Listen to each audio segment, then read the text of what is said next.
Entre los nutrientes, todos los nutrientes son importantes, pero de todos ellos, el que brinda, desde el punto de vista energético, brinda energía de una manera rápida e inmediata son los carbohidratos. En segundo lugar, los lípidos. Las proteínas no cumplen con esta función. Cumplen funciones muy diversas. Y aquí en la diapositiva aparecen las diversas funciones. No voy a explicar cada una de estas porque ustedes pueden, digamos, disponer información y ya la saben. Las enzimas realizan funciones catalíticas, la albúmina de transporte, las proteínas musculares, movimiento sistemático, etcétera, etcétera, etcétera. No merece mayor explicación. Con respecto al recambio de proteínas, no voy a explicar ni leer cada una de estas diapositivas porque resulta ocioso estar leyendo y perdiendo el tiempo en leerlas. Ustedes las habrán leído. Pero la pregunta primera de las 10 que les he enviado habla sobre, en primer lugar, ingesta de proteínas, y aquí en el segundo párrafo o en el tercero dice, las proteínas individualmente muestran bastante variabilidad en el transcurso de su vida metabólica.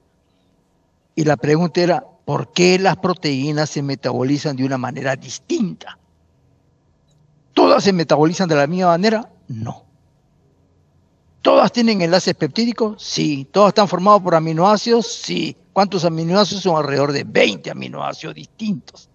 Pero la disposición de esos aminoácidos en la estructura primaria, o sea, en la secuencia de aminoácidos en la proteína, ¿es la misma en todas? No. Cada proteína tiene una secuencia distinta. Eso los diferencia. Aparte de ello, las proteínas no solamente están formadas por aminoácidos, sino también estas proteínas se fosforilan. Entonces las proteínas están fosforiladas también, en lugares específicos. Otro aspecto a considerar, que estas proteínas también se encuentran glicosiladas, es decir, unidas preferencialmente a glucosa.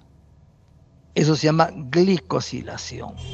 Y hay dos tipos de glicosilación, digamos así. Una que ocurre apenas se sintetiza la proteína.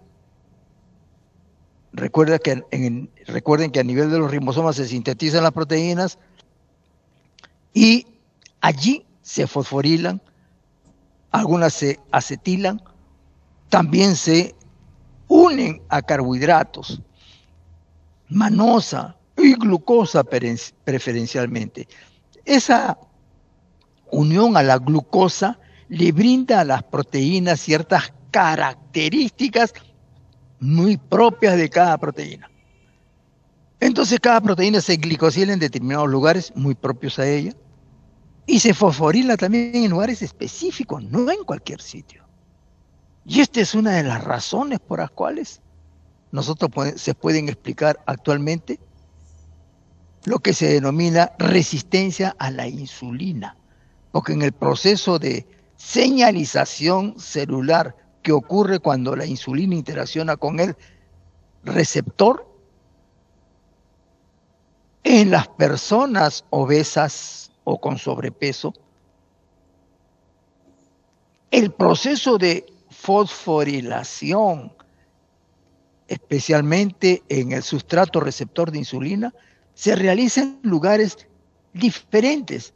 Entonces, ese sustrato receptor de insulina ya no funciona dentro de la vía de señalización de la insulina. La insulina podrá interaccionar con el receptor muy bien, pero esa interacción que debe ocasionar una serie de señales y productos en la célula ya no ocurre.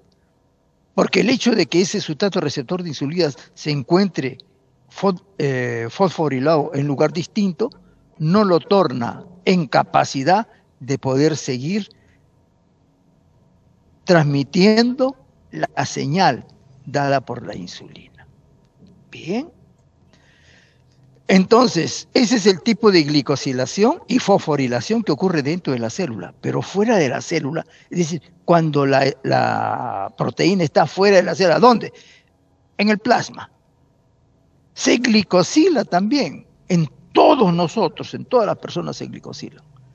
Pero en los diabéticos, por ejemplo, que no controlan su glicemia, la glicosilación es más intensa. Entonces ahí nos estamos refiriendo a glicosilación no enzimática. La que ocurre en la célula, apenas se sintetiza la proteína, es glicosilación enzimática. La que ocurre en el plasma es glicosilación no enzimática. ¿Estamos bien? Por eso a los pacientes diabéticos que por diversas circunstancias el médico dice, bueno, que le haga determine hemoglobina glicosilada, con el propósito de ver si ese paciente tomó las precauciones debidas, tanto en la dieta como en la prescripción de los medicamentos que le había recetado el médico tratante. Entonces, en resumen, si las proteínas tienen distintas secuencias de aminoácidos, ¿estamos bien? Va a tener procesos metabólicos distintos. ¿Por qué? Porque las distintas secuencias de aminoácidos, ello se traduce en una conformación de la proteína distinta una con respecto a otra. Y esa forma distinta permite que estas proteínas reaccionen de forma diferente frente a los radicales libres, frente a los metales, frente a los aniones, etcétera, etcétera, etcétera. Y eso va a desembocar posteriormente en un proceso que se llama, proteólisis endocelular. Y esa proteólisis endocelular, en la cual hablaremos en la próxima clase, está destinado a degradar las proteínas. Entonces unas proteínas se degradan más rápidamente que otras, porque tienen, ojo, diferente secuencia de aminoácidos, diferente porcentaje de aminoácidos. Todas las proteínas no tienen el mismo número de glutamatos, mismo número de cisteína, el mismo número de glicina, etc. Y eso torna a esta proteína más susceptible de ser degradadas. ¿Por qué las enzimas claves de las vías metabólicas tienen una vida media corta? La razón de ello estriba en que las proteínas alostéricas, como son proteínas reguladoras, son proteínas o son enzimas muy importantes para el proceso metabólico en su totalidad en una célula. Entonces, esas proteínas alostéricas tienen que ser recambiadas, tienen que ser degradadas más rápidamente que las proteínas micaelianas. ¿Y por qué? Porque esas proteínas, esas enzimas, mientras están realizando los procesos de catálisis, esas enzimas también sufren dentro de la célula procesos de fosforilación, procesos de glicosilación, interacción con radicales libres, interacción con metales, etc. Y de esta manera esas proteínas se tornan ineficaces, ya no pueden actuar con la misma eficiencia. Entonces se trastocaría el metabolismo en una célula. Por ese motivo, la célula tiene que eliminar esas proteínas y sintetizar nuevas proteínas para que el proceso metabólico se regule de una manera bastante eficiente. Y por lo general, esas enzimas alostéricas son inducibles. Por eso cuando nosotros ingerimos alimentos, se liberan ciertas hormonas. Por ejemplo, la insulina. ¿Y qué hace la insulina? Induce la síntesis de glucoquinasa, por ejemplo, en el hígado. Y en el tejido adiposo induce la síntesis de lipasa lipoproteica. Esa enzima también, ojo, la glucoquinasa, glucosa lipoproteica, piruvatoquinasa, etcétera, esas enzimas son extremadamente importantes y se les requiere en ese proceso de postprandial. Entonces, hay inducción de nuevas enzimas porque ya el resto se ha ido degradando poco a poco. Entonces son enzimas nuevas que están con un 100% de eficiencia. Y a medida que pasa el tiempo, ya no hay 100% de enzimas capaces de metabolizar, sino ya hay 95%, 90%, está corriente 80%, 70%. Entonces, ojo, la célula lo que hace es de inmediato inducir. Entonces tiene un mecanismo que le permite sintetizar nuevas proteínas, por lo general alostéricas, que están en el 100% de sus capacidades para metabolizar. ¿Por qué es importante la ingesta? ¿Por qué es importante ingerir proteínas de elevada calidad proteica? Por lo siguiente. Una proteína se valora en función del tipo o clase de aminoácidos esenciales y la cantidad que tiene. De esta manera, por ejemplo,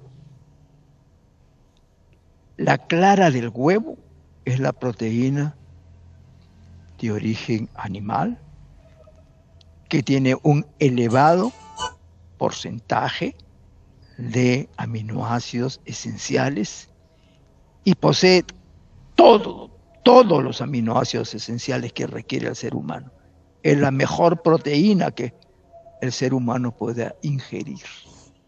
Luego tenemos la proteína de la leche, las proteínas que están en la carne, sea de pescado, de ganado bovino, de aves, etc. Y esas son muy importantes porque esas proteínas son muy importantes porque tienen todos los aminoácidos esenciales que el ser humano no los puede sintetizar. Si hay alguna pregunta, me la hacen saber. Si no, lo guardamos para el final. Anoten ustedes y me hacen al final la pregunta, no hay ningún problema. ¿Por qué es necesario ingerir alimentos de origen vegetal de diverso tipo? Por lo siguiente.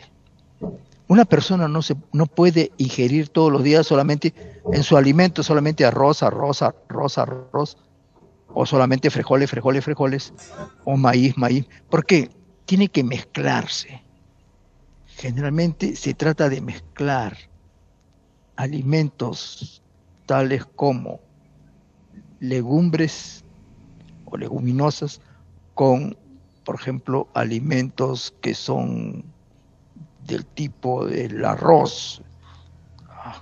No recuerdo específicamente cómo se llaman este tipo de alimentos.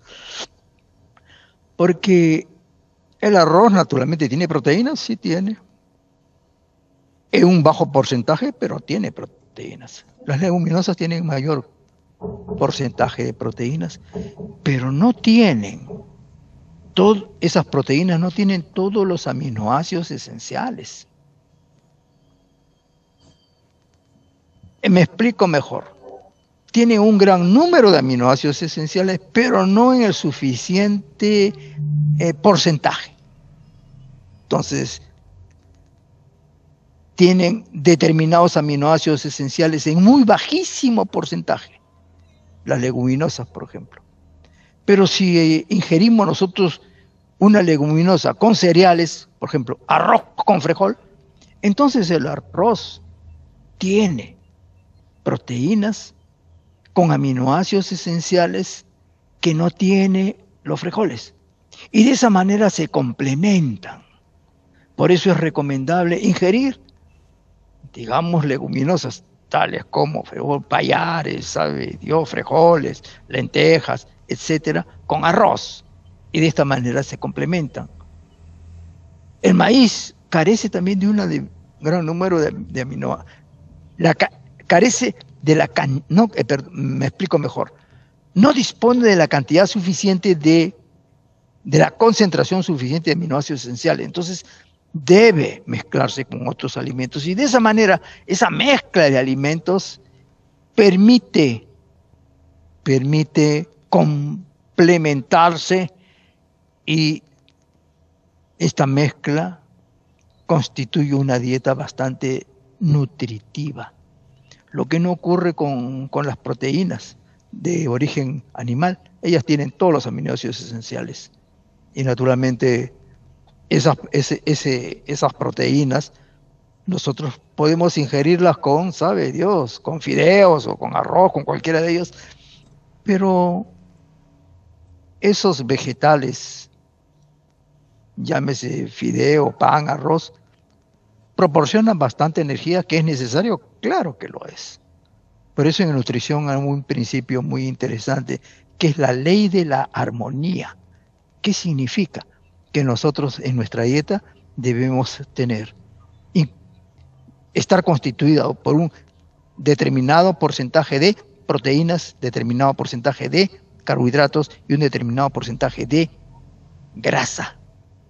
Por eso una dieta destinada a bajar de peso a una persona debe observar esta ley que se denomina ley de la armonía. No se dejen llevar por esos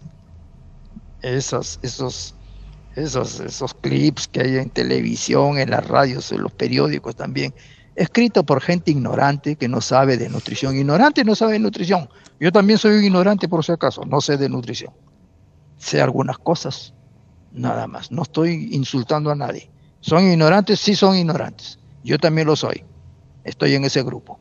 Pero no me atrevo a realizar esas recomendaciones, que para bajar de peso es mejor la dieta de la sopa. Entonces todos los días comen sopa, y con eso baja de peso. Está mal. Ni la dieta del agua, ni la dieta, sabe Dios, no. Debe observarle siempre la ley de la armonía. Ahora, ¿estamos bien? Entonces seguimos. Acá tenemos, por ejemplo, digestión de proteínas.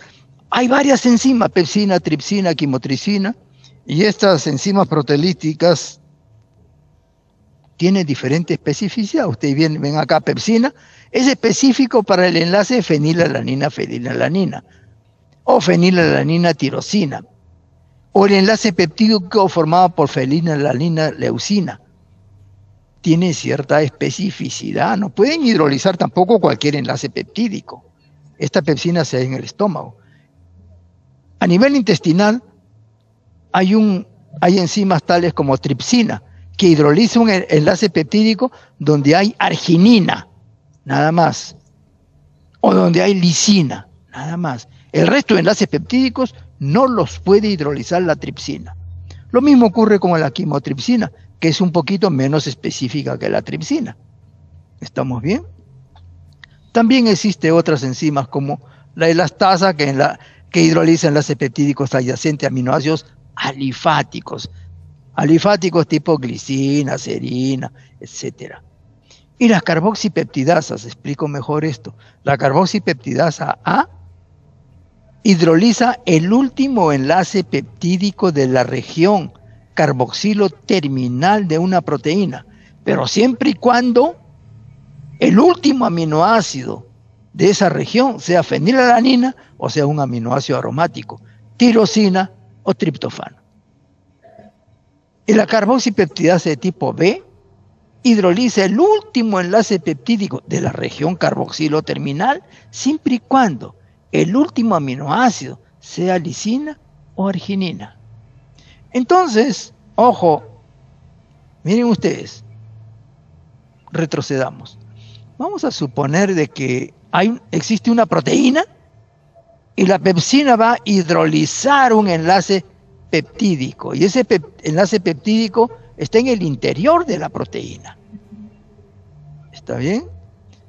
Entonces se van a formar dos péptidos, veámoslo así. Uno de los péptidos va a tener fenilalanina como grupo carboxilo terminal. ¿Está correcto? Entonces aquí tenemos una carboxipeptidasa que tiene a la fenilalanina como aminoácido, último aminoácido carboxilo terminal. Entonces esa proteína, por ejemplo, es escindida por la pepsina. Y a nivel intestinal, ¿qué sucede? Aquí tenemos la carboxipeptidasa A que rompe el enlace peptídico de la región carboxilo terminal, siempre y cuando sea fenilalanina el último aminoácido. ¿Estamos bien? Acá a nivel intestinal, por ejemplo, tenemos una enzima que hidroliza un enlace peptídico en la cual se encuentra arginina, por cuyo motivo se va a formar un péptido que tiene arginina como carboxilo terminal. Entonces acá tenemos carboxipeptidasa B que tiene arginina como carboxilo terminal. Como pueden ustedes percibir, existe una, digamos, especificidades que son distintas de una con respecto a las otras, y estas especificidades en cierto modo se complementan. ¿Está bien?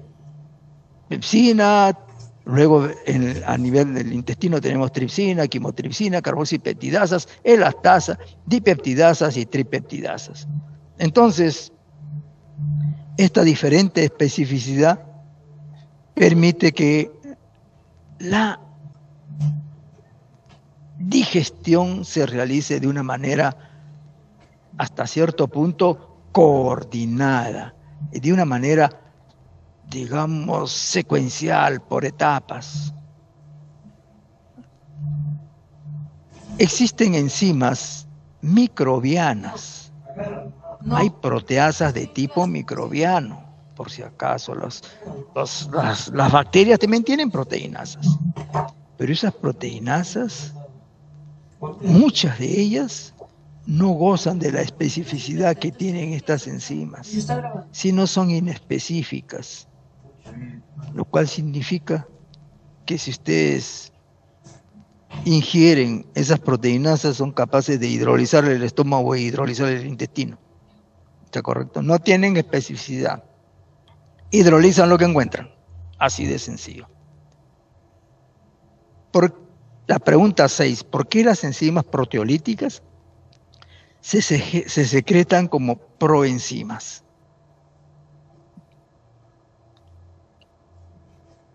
Ahora, una aclaración.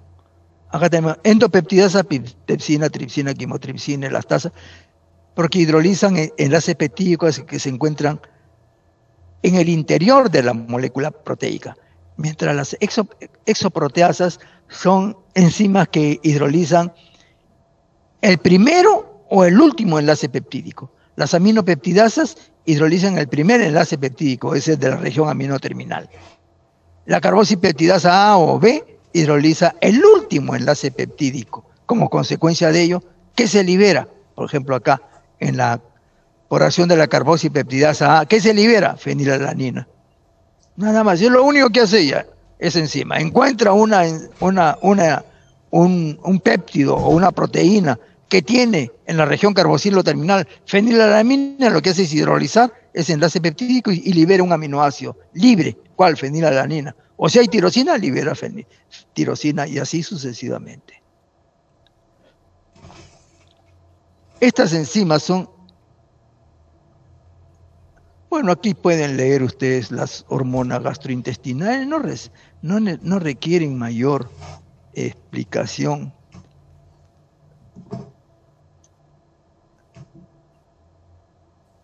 Aquí también algunas otras hormonas. Y acá tenemos el caso de la activación, en este caso, de la pepsina. Se secreta como pepsinógeno y por acción del ácido clorhídrico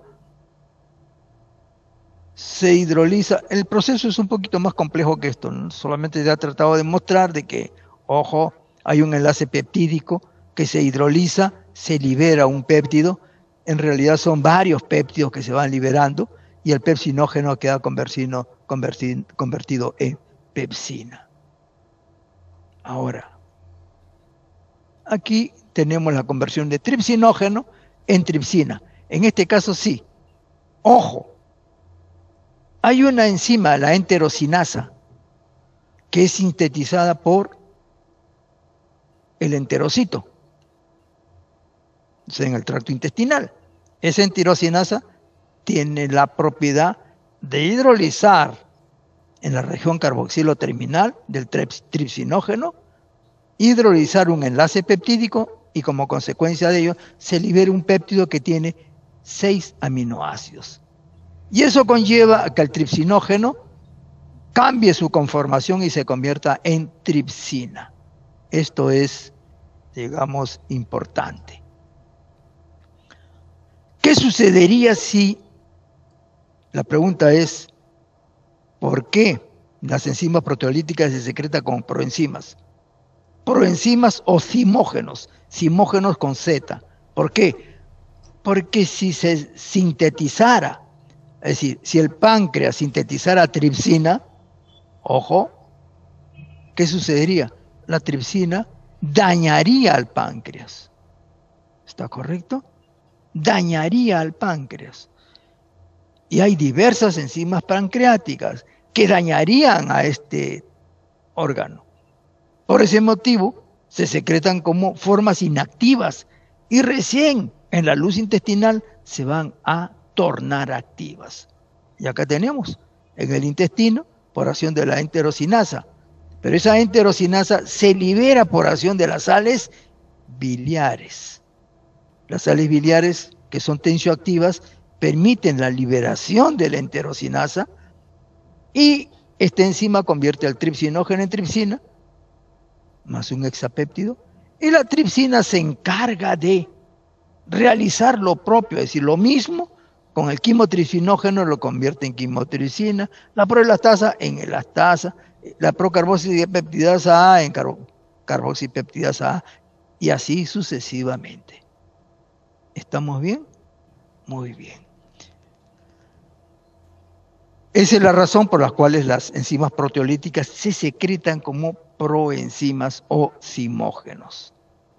La otra pregunta 7, ¿por qué la leche materna no puede ser reemplazada por la leche maternizada o por la leche de vaca? La razón por la cual, una de las razones, la que nos interesa aquí a nosotros, es que, como veremos posteriormente, en el neonato, dice acá, hay absorción a través del epitelio intestinal de dipéptidos, polipéptidos y proteínas. Acá está, proteínas por pinocitosis. La madre proporciona a través de la leche proteínas que van a absorberse como tal por el neonato y esas proteínas son las que van a proteger al neonato de una serie de procesos que podrían ser dañinos para el niño, infecciones, por ejemplo, entre otras. Entonces, estas proteínas que le proporciona la madre al hijo a través de la leche, no lo puede proporcionar la leche maternizada. Hace muchos años se acuñó ese término de maternizada porque era similar a la leche. La Organización Mundial de la Salud prohibió el uso del término maternizado porque de madre no tenía nada, es decir, no tenía origen de la madre, no tenía nada en absoluto. Era una leche de vaca, punto, a la cual le añadían una serie de sustancias X, Y o Z para que se incremente, digamos, el valor nutritivo, pero ese valor nutritivo no podía compensar la naturaleza de las proteínas que la madre brindaba al niño, ¿cómo se llama? Al neonato. No puede representar, entonces se prohibió a nivel mundial el uso de este término. Ahora sí, la leche de vaca servirá para el ternero, pero no para el ser humano. Es la razón por la cual se recomienda amamantar o la lactancia materna mínimo 6 meses, como mínimo, para proporcionar una serie de proteínas que actúan como anticuerpos dentro del bebé y compuestos bifidógenos también que protegen al bebé de una serie de procesos infecciosos que no los proporciona la leche de vaca. Solo en casos de digamos que uno no puede sustraerse de eso, la mamá es incapaz de proporcionar leche materna, entonces ahí es permitido, digamos, ofrecerle leche de otros orígenes. Aquí para mostrar que las proteínas, por acción concertada. ¿Aló? Hay una consulta en el... Dígame, excelente, dígame. Me indica, ¿la leche materna seguirá teniendo el mismo valor nutricional cuando tenga 4 años, ya que hay madres que siguen amamantando después de los 3 años? No hay ningún problema, no hay ningún problema. La leche de vaca tiene, digamos, los nutrientes, pero ya no cumple la función que tenía en el neonato, porque ya cuando tiene 4 o 5 años ya no puede absorber ese tipo de proteínas. ¿Estamos bien? ¿Qué le da la leche materna? Ya no las absorbe. Así es que no hay ningún problema que pueda seguir proporcionando leche materna y que también les dé leche de vaca. No hay o la leche que le venden en polvo, si es que no pueden, etcétera. Si tienen las posibilidades que les den, no hay ningún problema. ¿Estamos bien? Bien. Bueno, acá las proteínas se absorben bajo la forma de 1, como aminoácidos, 2, como dipéptidos y 3 como tripéptidos, y en el enterocito, por acción de dipeptidasas y tripeptidasas que hay en el interior, todos se van a quedar convertidos en aminoácidos. Y punto. Bueno, esto ustedes lo leen, no hay ningún problema. Por eso les decía yo a ustedes de que el próximo año vamos a modificar un poco el curso. No podemos nosotros, digamos, seguir a pie juntillas las experiencias de otros países. Llamemos Alemania, Estados Unidos, Japón, Corea del Sur, Finlandia, Noruega. La enseñanza, la metodología ya es un poco distinta a la nuestra. ¿Por qué? Nuestra idiosincrasia también es diferente. Entonces no podemos hacer extensivo a todos los países en el mundo. No. Debemos recoger las experiencias de ellos, sí, y tratar de adaptar parte de esa parte, la parte buena que ellos tienen, adaptarla a nuestra realidad. ¿Estamos bien? Si acá en el Perú decimos no cruces la pista estando con la luz roja. Acá no se respeta, cruzan y punto, y se acabó. En otros países se respeta mucho, no cruzan. Y es visto muy mal que un transeúnte cruce la luz roja, no puede hacerlo. Se ve muy mal. Aquí no. Cruzan la luz roja, qué vivo, mira, se cruzó, qué bien, es un sabido, un vivo. No, está mal. Nadie en otros países celebra. En Canadá, por ejemplo, para cruzar la pista, si un peatón está con luz roja, no puede ni siquiera colocar el pie en la pista. Si lo coloca, tiene una multa. ¿Estamos bien? Y si está en fila o en cola, como decimos nosotros, todos respetan la cola. Aquí hasta inclusive los padres le dicen, no, zámpate, métete a la cola. Eso está muy mal, pésimo. Entonces en la enseñanza también ocurre algo así. El alumno trata de escabuirse, no digo todos, hay algunos que tratan de copiar, tratan de engañar.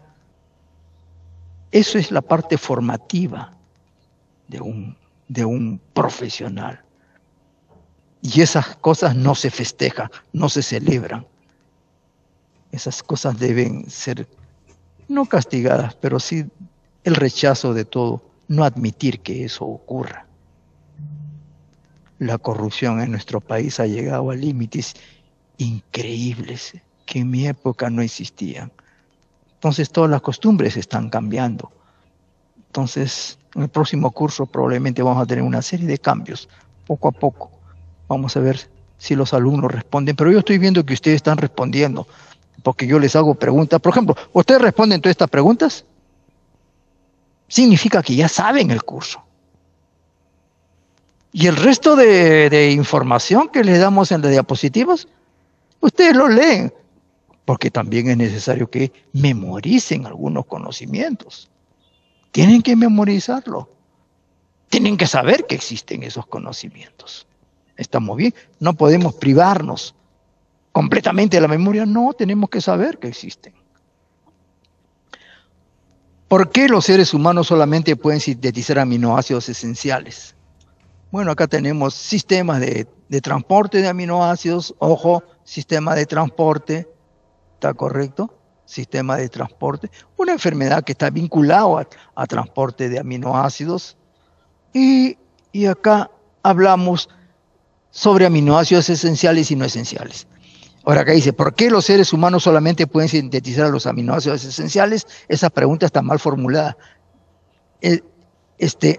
Me olvidé de colocar la palabra no, porque la pregunta era, ¿por qué los seres humanos? Perdón, la pregunta debería ser así. Sí, ¿por qué los seres humanos pueden sintetizar los aminoácidos no esenciales? ¿Por qué? ¿Por qué no puede sintetizar los esenciales? A ver, ¿por qué solamente pueden sintetizar los no esenciales?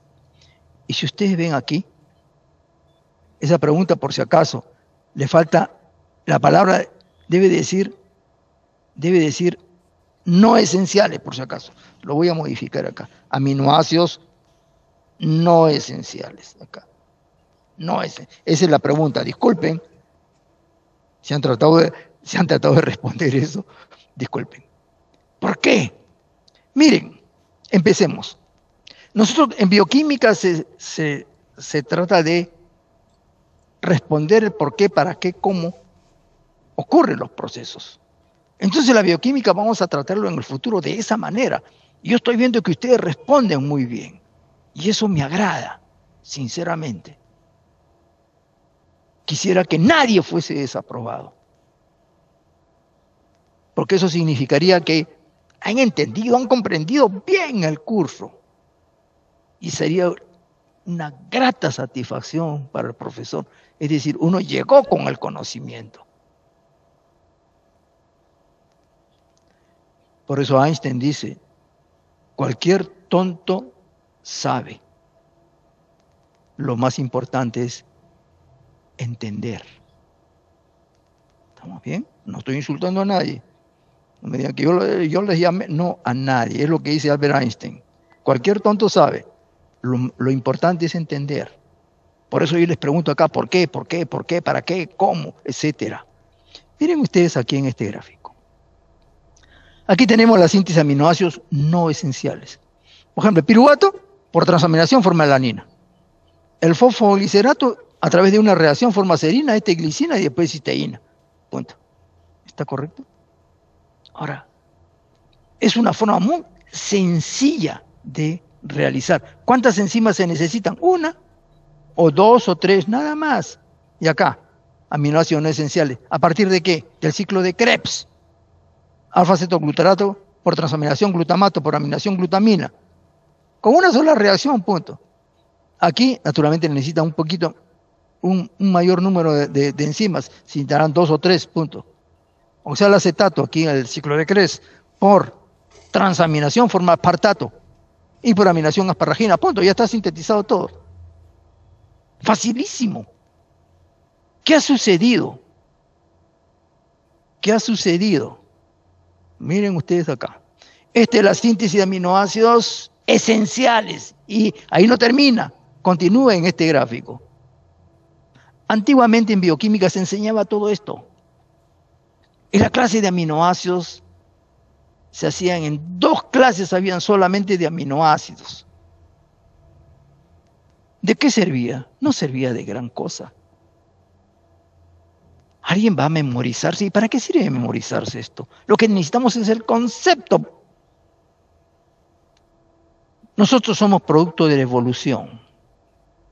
Nuestros ancestros de hace millones de años fueron... Y ellos sí, plantas, pueden sintetizar estos aminoácidos esenciales. Pero ¿por qué no podemos sintetizarlo los animales superiores? No solamente el hombre, sino el chimpancé, el gorila, el caballo, la vaca, la rata, etc. No sintetizamos nosotros. ¿Qué ha ocurrido? Que durante el proceso de evolución, que ha permitido que aparezcan nuevas especies mucho más complejas, entonces se ha tenido que, digamos, prescindir de todas estas reacciones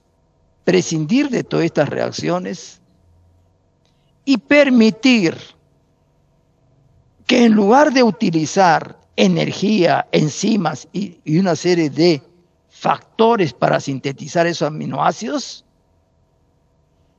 todo ese esfuerzo se destine a la evolución, a la aparición de una especie más compleja. De manera tal de que, en lugar de que nuestro organismo sintetice todos estos compuestos, más fácil sea ingerirlos en la dieta y punto.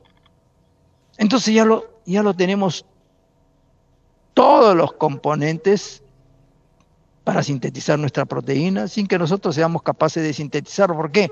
Porque hemos sacrificado todas esas enzimas, ya nosotros no las tenemos. Esas enzimas, en lugar de sintetizar esas enzimas para sintetizar esos aminoácidos, ahora el nuevo ser viviente va a utilizar nuevas reacciones bioquímicas para generar nuevas maneras de transmitir, por ejemplo, el impulso nervioso.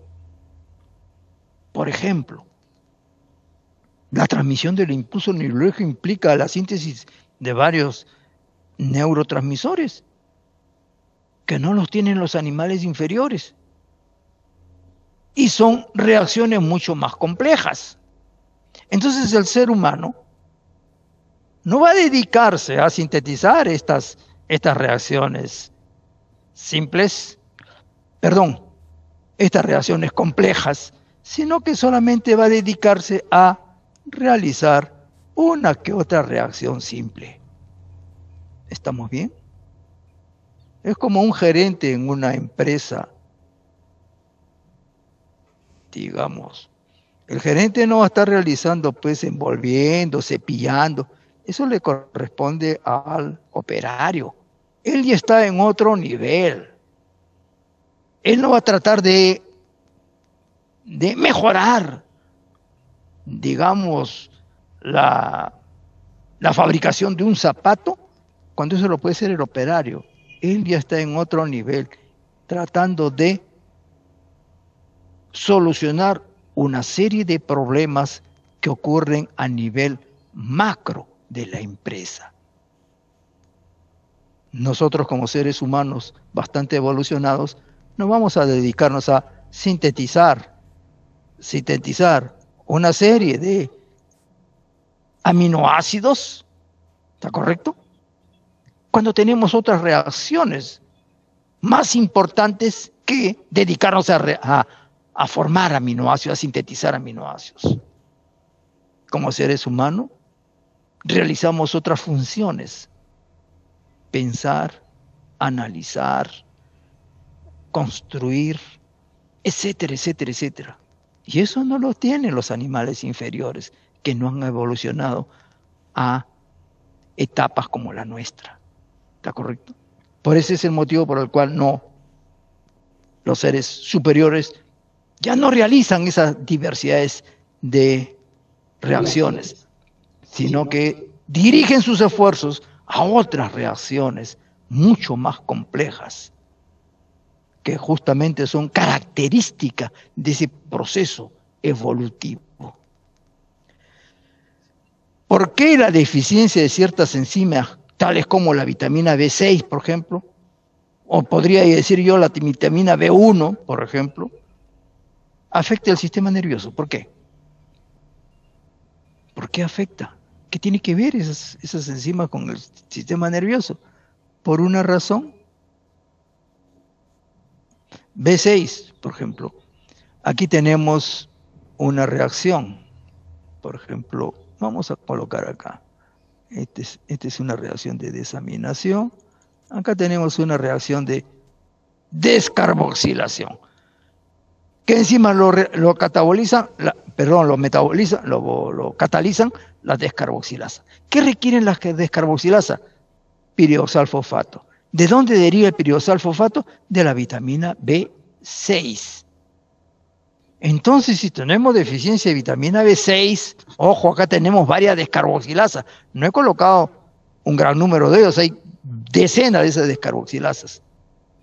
Entonces, si tenemos deficiencia de vitamina B6, ojo, entonces ya no se va a formar tiramina, no se va a poder formar triptamina, no se va a poder formar dopamina, no se va a poder formar GABA, y así sucesivamente, que son neurotransmisores.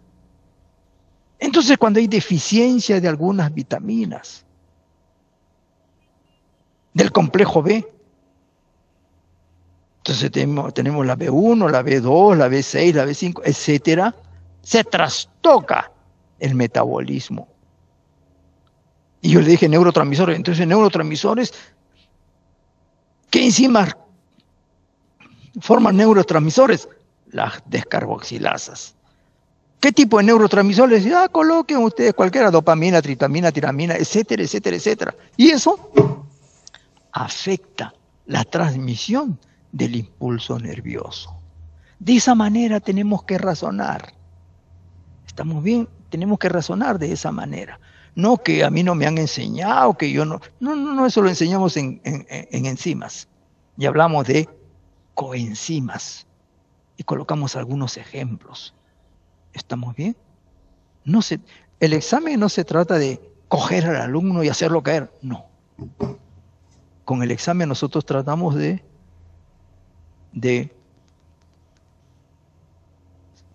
percatarnos, saber hasta qué punto el alumno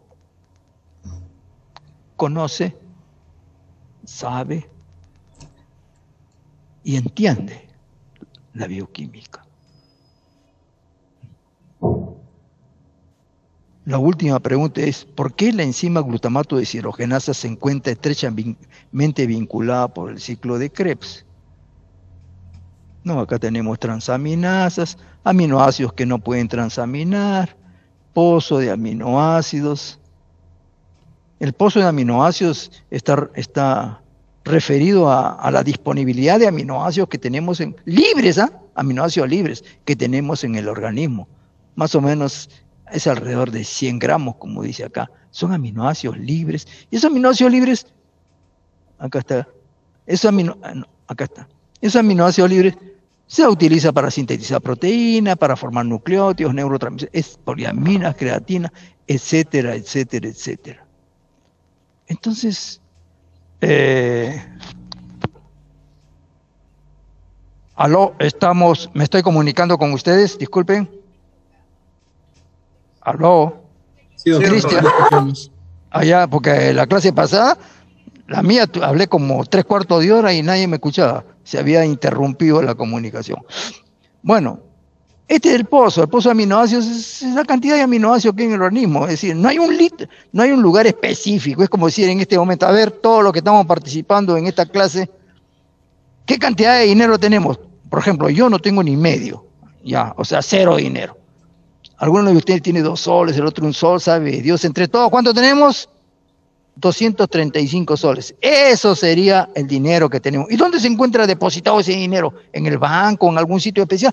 No, está repartido entre todos.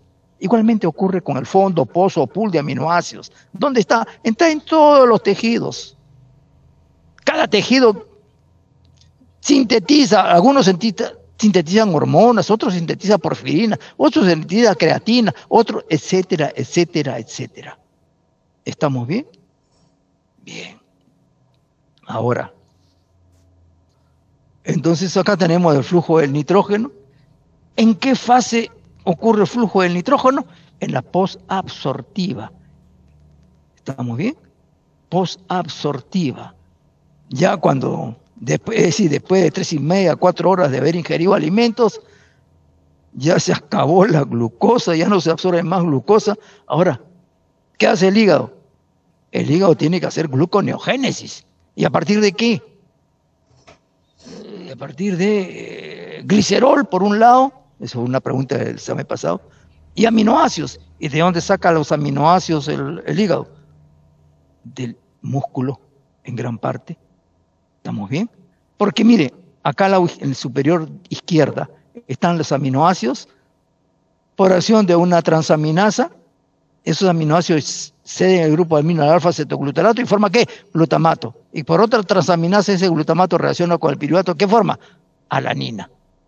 Y esa alanina, ojo, esa alanina pasa al torrente sanguíneo y llega al hígado. Parte del glutamato se puede convertir en glutamina por la glutamina sintetasa y esa glutamina también va al hígado. Y en el hígado, la alanina, por transaminación, forma glutamato y la glutamato deshidrogenasa, ojo, fase posabsortiva, forma amoníaco. Esto es un compuesto tóxico que el hígado lo convierte en urea, que es un compuesto prácticamente inerte. En la glutamina, por acción de la glutaminasa, forma glutamato y amoníaco. Amoníaco forma urea.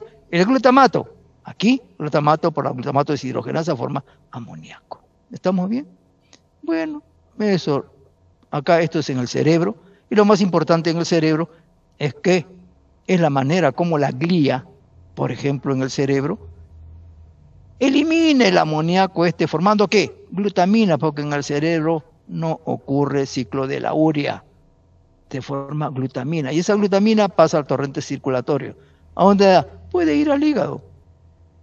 Puede ir al hígado o puede ir a los riñones y ahí se metaboliza. ¿Estamos bien? Bueno, esto ustedes lo leen, no hay ningún problema.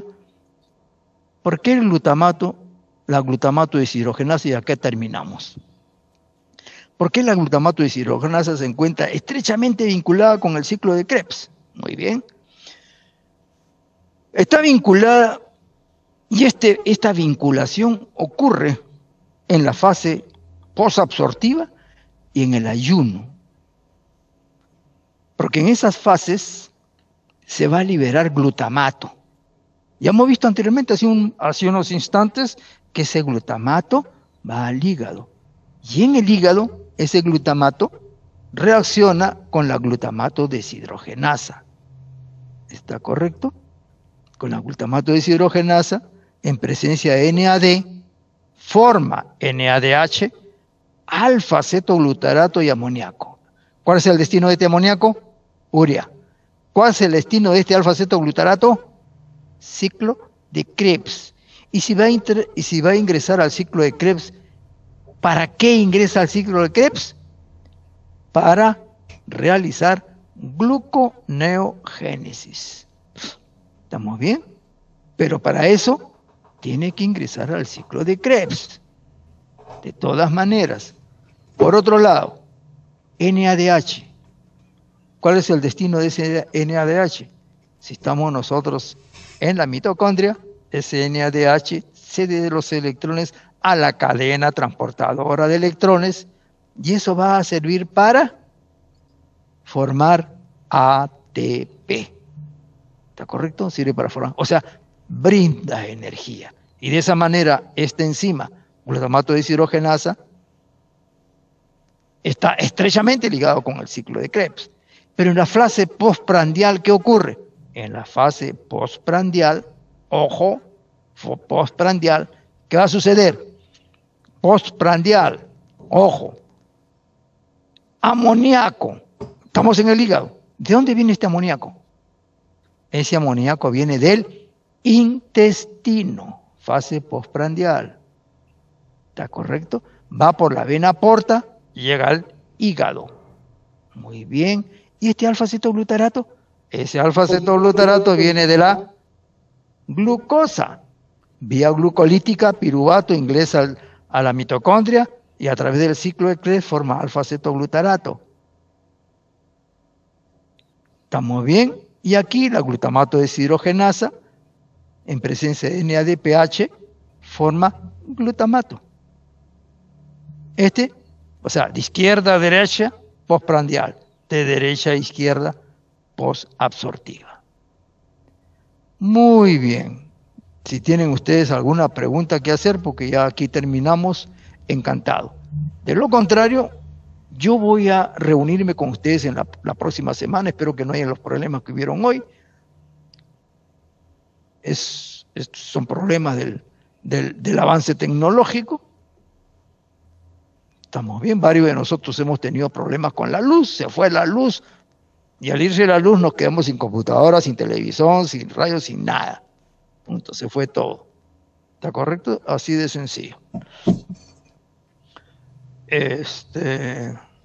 Hace muchos años, estoy hablando de qué años, hace como, ¿cuántos años? 20, 30 y tantos años, hubo un gran apagón en Nueva York.